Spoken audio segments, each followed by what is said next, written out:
you as a white belt teaching another white belt isn't necessarily good for the person you're teaching. It is good for you. It is good for your memory. And I think that we have to actually encourage people, even if they're less experienced, to try to explain why they're doing what the bloody hell they're doing. Are you struggling to learn at Jiu Jitsu? Do you feel like the lessons are not hitting and you don't understand why? We have the secret, ladies and gentlemen. There is one certified thing you are probably not doing, which is holding back your learning. Why are you looking at me when you say that?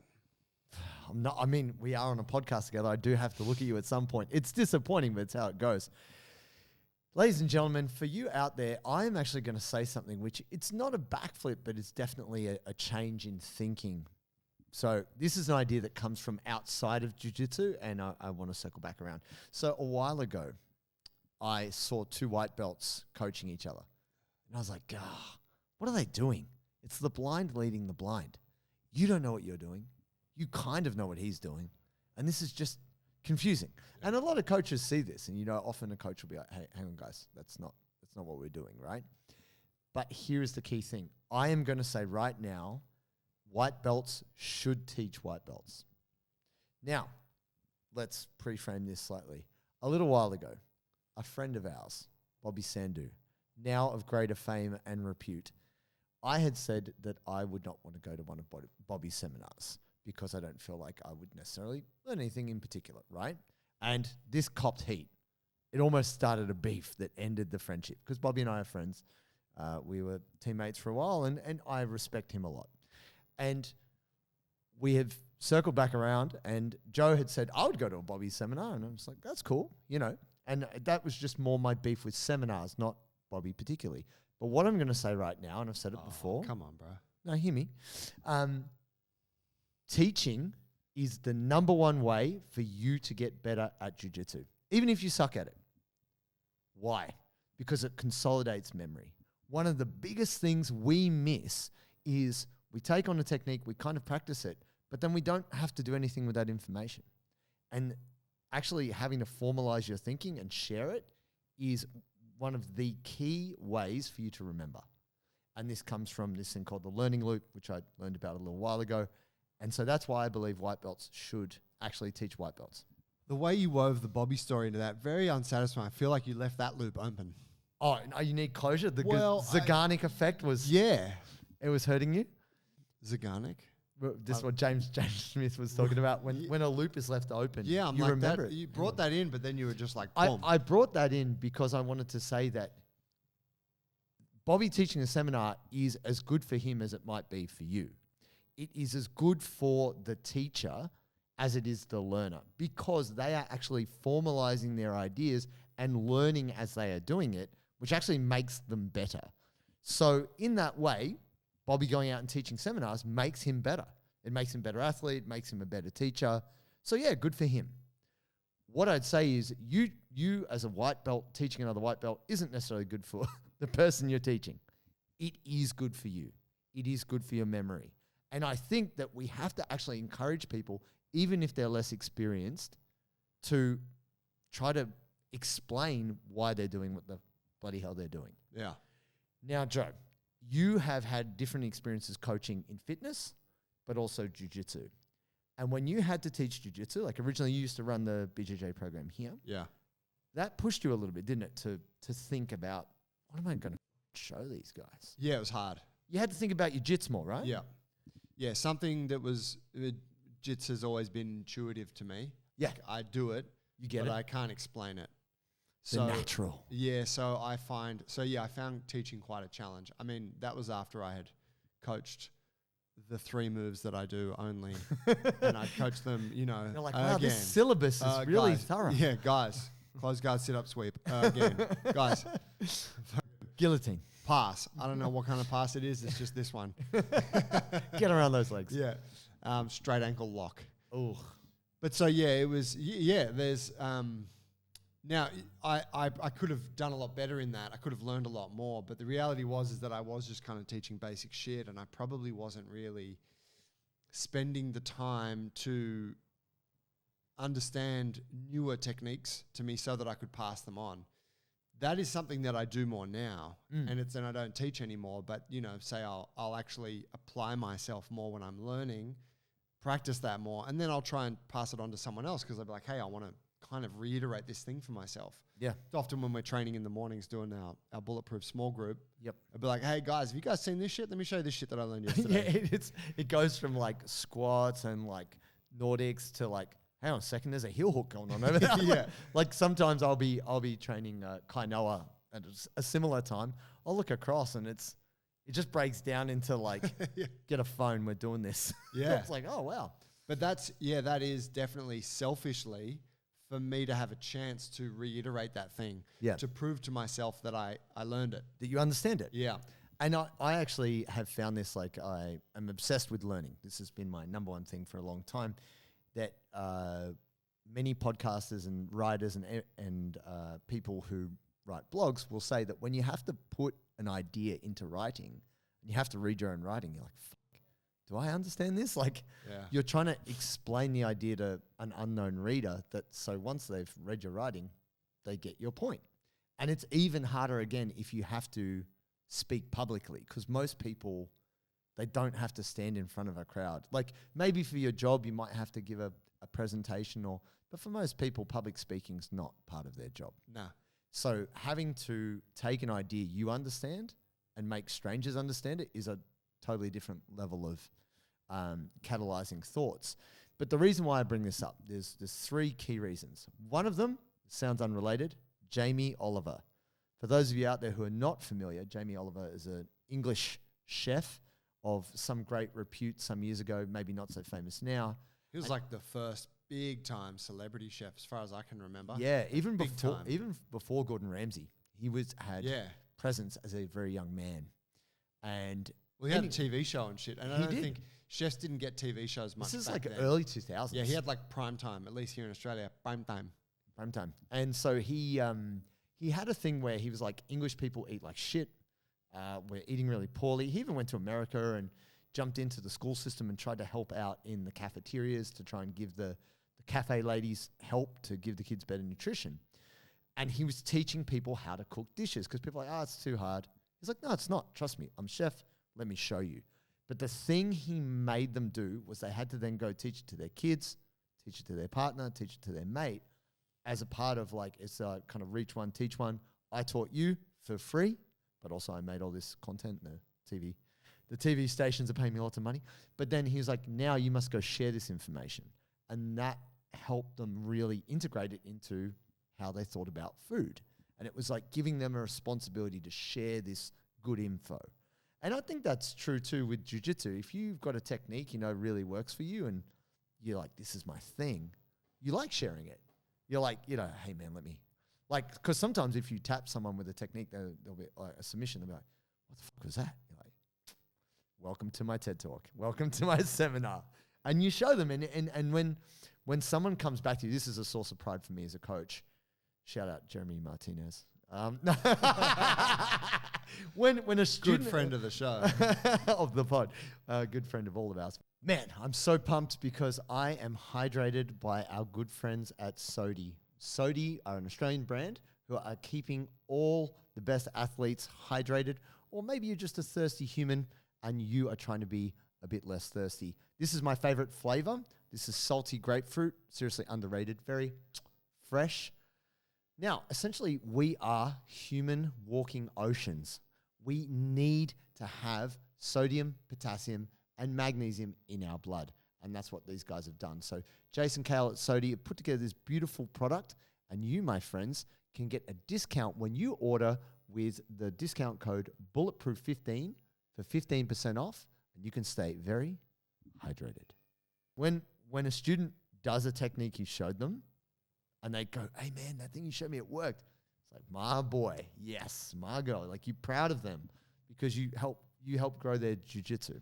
So that thing of Jamie Oliver, like sharing it is really key. But this idea of the learning loop and the 5th point in the learning loop, I should have written them down. I will recount them at some point. But basically it is the dissemination or the explanation of a skill. once you've practiced a skill, you've got a certain amount of exposure, you've had feedback, you've practiced it again, there's a point at which you have to explain what you've done. And this is key to hardwiring it in your brain. Now, I don't know, some coaches might do this, but have you ever had an experience in a class, Joe, where a coach has said, no, you show the technique? No. Right? Because usually there's like... Oh, you know what? I in a sort of, in a less direct way, something cool the guys at Balmain will do, the morning guys that are like super like cerebral about it. Like, and now, so this is what we're working on today. We'll work on it, variations, some, here's some context on it. Let's drill it again. And then they'll bring everyone back and they'll be like, how did everyone go with it? Who give us some feedback. And you'll say, oh, I found this hard. And then they'll say, show it to us. Yeah. And coaches do that, right? They'll often go, you're finding it's not working for you. Show me what you're doing. Share it to the group. And I find that's really good because you're like, oh, fuck, I got to do it now. I got to show that I'm doing it, doing it. Yeah. So that, I guess, fulfills that to some degree. Yeah. But no, I haven't had a coach be like, you teach the technique now. Right. Yeah, I have... They do a similar breakdown thing at the pro class at Absolute where they will, at the very end, like you'll go, all right, any questions, problems? And there's like a big kind of a group discussion, but Lockie goes like, are you having that problem? This is how you solve it. And then everybody kind of chimes in on that. And there's a lot of like collective learning from that. Actually, the first time I was ever exposed to this was actually in Taekwondo. And I don't know if it's just because my coach was trying to give himself a bit of a break, but when I was like 12-year-old kid, I've been doing Taekwondo for 2 years, he got me to get up and teach a technique. And I was like... Yeah, he just wanted to take a break to eat a muesli bar. Pretty much. But I was like, I can't do this. I'm 12. Some of these people are grown adults. I'm not good at this. He's like, no, you're good at this technique. I say you're good at this technique. I was like, I can't teach people. What are you talking about? He's like, it doesn't matter how old you are. You know how to do it. Explain it, show it, and correct them. Kettle's about to boil. I really need the toilet right now. I've got to call my girlfriend. I've got an important call. But what was really interesting about that was it changed my perspective on kind of power dynamics, which was I just thought, I'm just a kid. What do I know? But I had done Taekwondo longer than the adults I was teaching. Mm-hmm. So I did actually understand it better than them. But I was like, no, but they're adults. I'm a kid. This is possibly why I got a lot of trouble in high school, because after a while I was like, I'm a black belt, bitch. you ain't reverse turning, kicking my head off. I'll counter you. So like, oh, JT, it's maths class. You're so full of yourself. And I'm like, can you do the splits? But I think it's important for us to realize that we're all trying to learn. We would like to learn faster. And there's nothing worse than you go to a class, it was a great class, and then you're like, what did we do? You just, it escapes you, right? Like, and it's so easy to go to class, kind of to go through the motions and then just have it go out the other side of your head. And so my biggest point here and what I'm going to advocate for is it doesn't matter what stage of the game you're at. You don't actually have to be leading the class, but finding a friend or a training partner for you to kind of teach to each other is not for their benefit, it is for yours. And that, yeah, you might be teaching it wrong and it's good if the coach can give you feedback. But even the person, you might be trying to teach someone who's higher level than you, they might give you feedback, right? No, actually, dude, it's, put your hand here. Yeah. But then that's the feedback you need and you got better. Yeah. So that's really, for me, this might not sound revolutionary, but if you do see some white belts teaching each other, don't assault them. I mean, don't criticize them. Well, it brings up an interesting thought for me there. I think jiu-jitsu is very, it's not particularly progressive culturally with how it teaches. Yeah. Jiu-jitsu is still kind of a bit simple in that way. Dogmatic. Yeah, and it's like, and I'll give you an example. Because are you saying learning needs to be more fluid, Joe? I get fluid, maybe ecological is more the word I'm looking for. Shout out.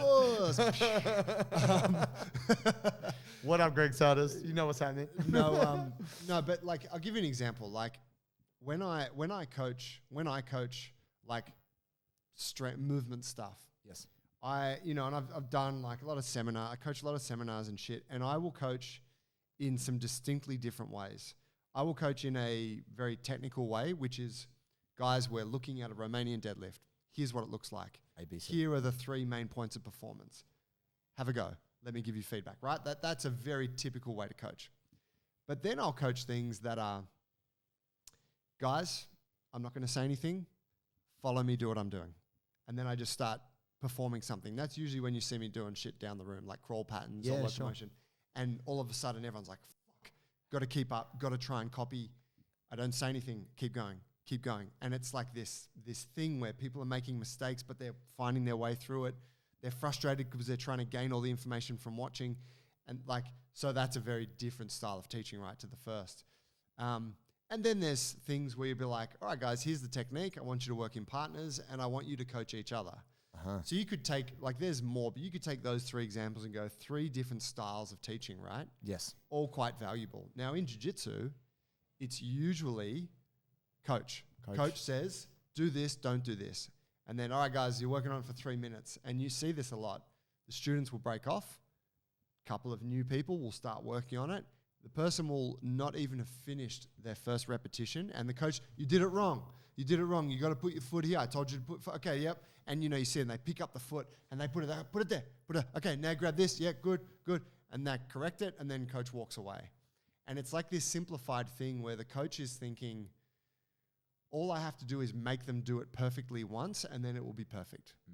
And it's kind of neglecting to realize that there is this like learning is a process and making mistakes is part of the process. Yes. And of course there are times when you cannot accept mistakes. There's a time for that.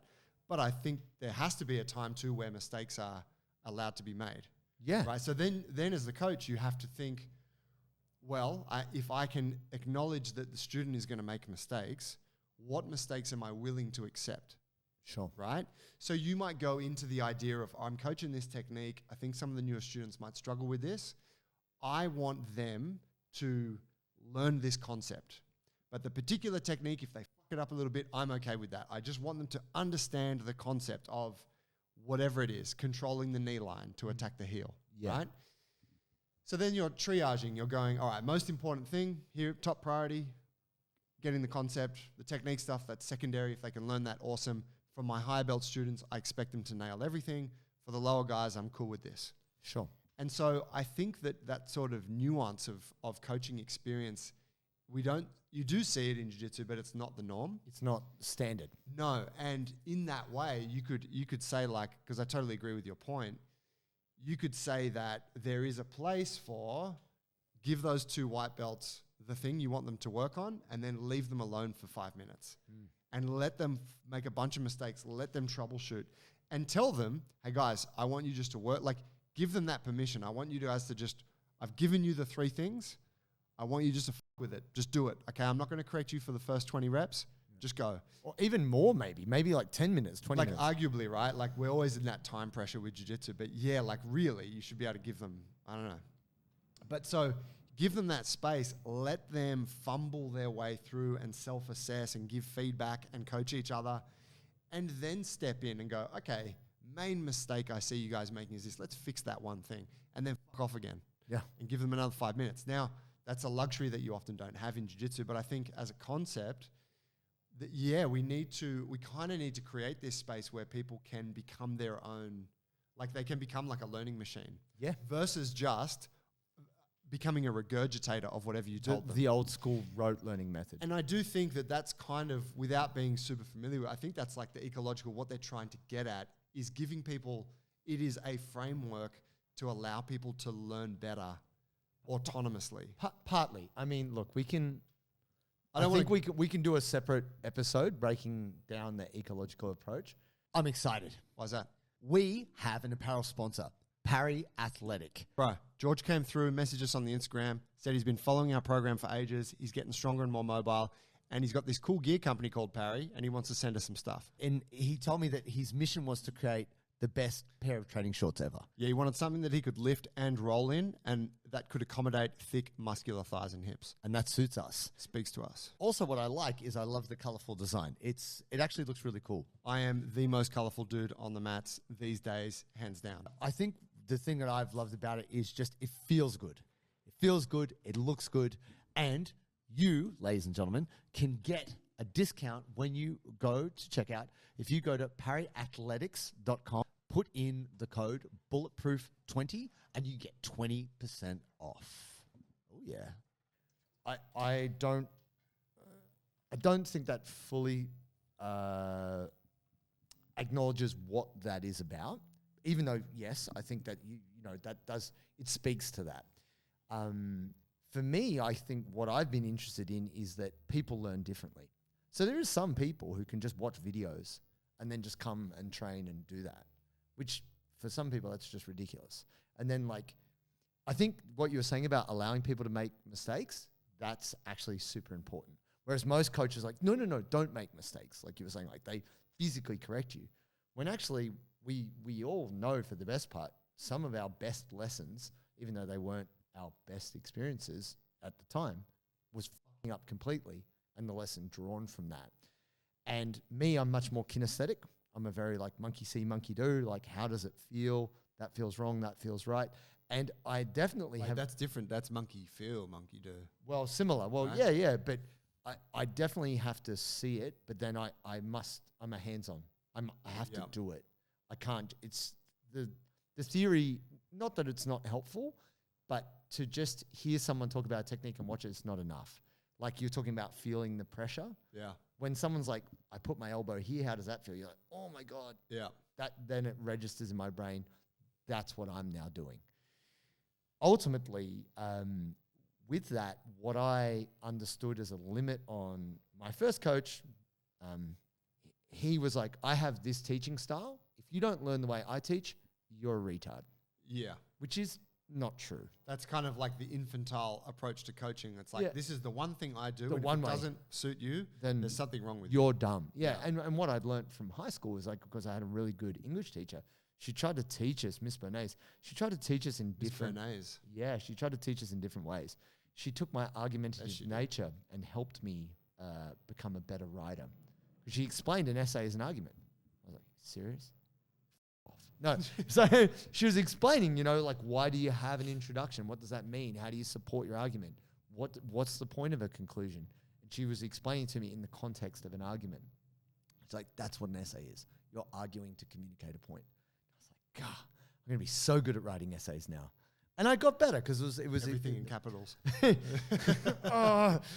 20 mil marker, letters this big, 50 pages for the intro. And by doing that, she tapped into the way I learn. And so I think a great coach will find ways to explain to you on your level, to your level. But ultimately, you have to work it out for yourself in a certain way. You get given the tools, you got to go away and build. Yeah. And then taking that, and this is what I'm saying relevant to that, giving people time, and that's what you're saying, it's kind of a luxury to just not play, kind of just workshop it. Yeah. And I actually have gotten the most out of getting people at a similar level to myself, whether I was at Blue or Purple or wherever, to go, oh, what do you do here? Oh, I do this. Oh, why do you do that?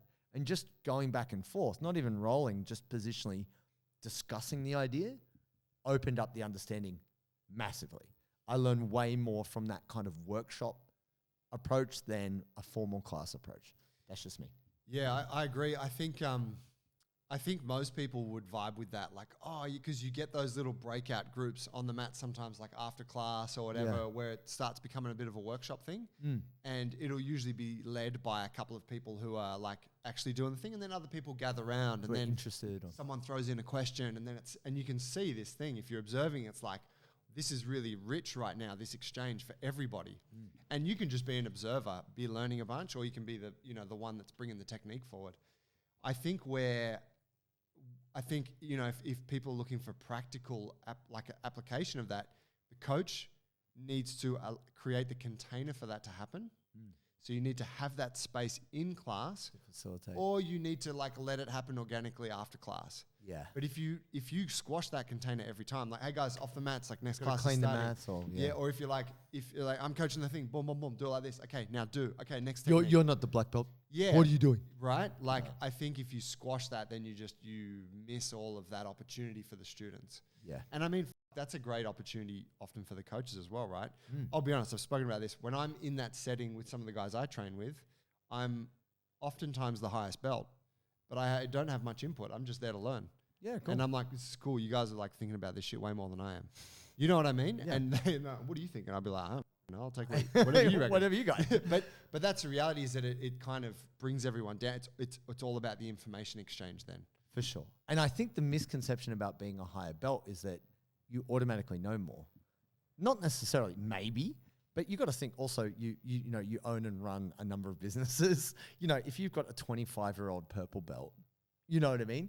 And they just live at home or live on their mate's couch and all they do is jiu-jitsu, the amount of brain horsepower and, you know, RAM they're putting on this thing is far greater than you've even got bandwidth for. So it's like, well, I'll let you go super hard there and then I'll cherry pick. Yeah. You know, and this benefit from that. Yeah, this is something I can't remember who I got it from, who was saying why they wouldn't do a PhD. They were saying, well, I just get someone who's done a PhD and I go, okay, well, you studied knee injuries. What was the conclusion of your 5 years of study? Yeah. Well, let me check the meta-analysis. Yeah, and so the person gives them a breakdown. They're like, thanks. You know, I don't need the qualification to understand the learnings. Yeah. And so what was explained to me by this gentleman was he said, dude, you just need to talk to people smarter than yourself and ask for the insight you need. And regularly, someone who's better than you at something loves sharing what they're working on. And I think that what you were saying there about the container or the environment to facilitate, that's probably something we're neglecting in jiu-jitsu, is letting people, like, allowing space. Yeah. And, you know, so say in that, like, you can picture, like, you got a class. Say you're like, oh, I want to let this happen. And you're a coach and you're like, tonight I'm going to coach class and I'm going to let people just go for it. And I bet what would happen if you just sort of don't say anything and you just go, guys, go drill the technique. It's not going to happen the way you want it to, because people need to be given strict parameters. Sure. So my thinking would be there that you tell guys, hey guys, this technique, I'm going to let you guys just work on it. I'm not going to give you too much feedback in this first round, right? You do 3 minutes and the other guy does 3 minutes. But what I need you to do is I need you to give precise feedback to your partner about what they could be doing better. Yeah. That's something that we don't do a lot, right? Someone might be doing the drill on you and you're like just waiting for them for the 3 minutes to end. Or in your head, you might even be like, they're not passing me with that. Yeah, right. And when you've been told, give them feedback, hey bro, actually you're not putting any pressure on my leg there. You're not controlling my hips. And chest down, drive in. Okay, cool. Like, if you give people permission, they'll do that. If you don't, people will be like, who am I to say shit? Yeah. Especially like a white belt. Sure. Right? Because they're like at the bottom rung in terms of this journey. Sure. So I think that, giving people permission and explicitly stating what you want from them is important if you're trying to make this a practical thing. Definitely. There it is, my friends. White belts should be teaching. It's key to learning. And if it doesn't matter if you're a white belt, you should probably consider how can you share and teach, because it will make you a better learner. I'll come to your seminar. Book me in. You.